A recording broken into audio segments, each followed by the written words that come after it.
Welcome back. You're watching NBC World of Sports, and we now join Scholar with all the international sports news.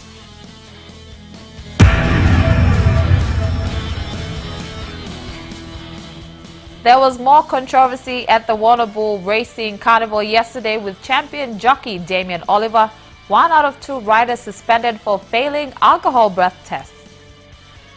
Yesterday, Oliver was celebrating a winning double at Warrnambool. Today, he was banned for nearly a month after recording a blood alcohol reading of .038.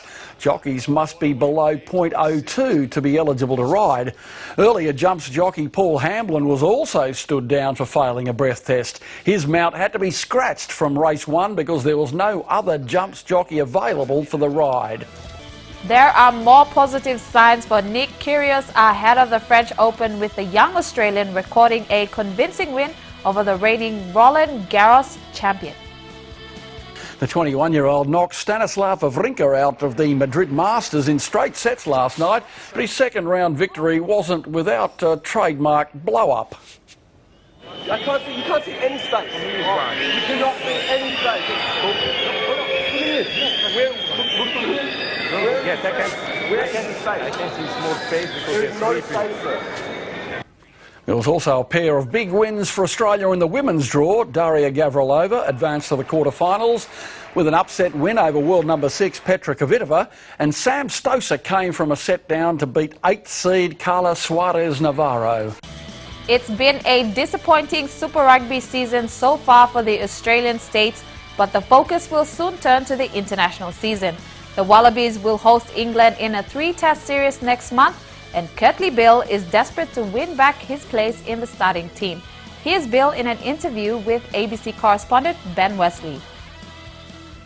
Curtly Bill, this is a massive year. An England tour here, the Championships, the Bledisloe and the Grand Slam over there. It's a great opportunity for the Wallabies to put their stamp on the world stage after the World Cup.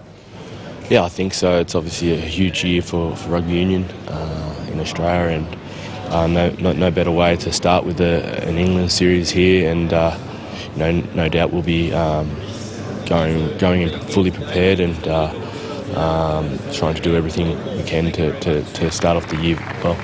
Coming so close to the World Cup, is that behind you, or can that be used as a motivation to take the Wallabies the next step?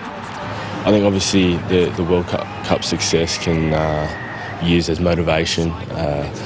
It can be used as a really good base for us to actually look back upon and draw a lot of good things that's come from it, and only improve on what we established over there in England. So obviously Michael Check has got his work cut out for himself to actually get us all in good shape and in the right mind frame to actually go out there and do combat with England. And McGiddo runs it in for Australia.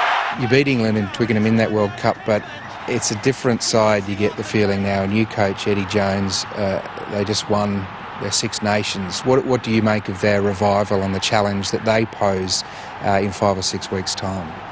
No doubt they'll be coming out for revenge. Obviously Eddie Jones will be doing everything that he can to get the England boys in good shape, and Michael Check has obviously made us all aware that it's not going to be an easy series, and which is fantastic. It just only adds to the excitement of the series, and as a player it's no better way to actually participate in such a rivalry series where there's a lot of history between both teams, and it's only going to add to the excitement, and it's going to be great for the game here in Australia.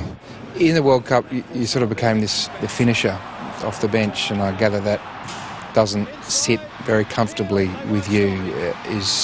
You would obviously prefer to start. Everyone would like to start. Do you see yourself as playing a starting role in the series to come?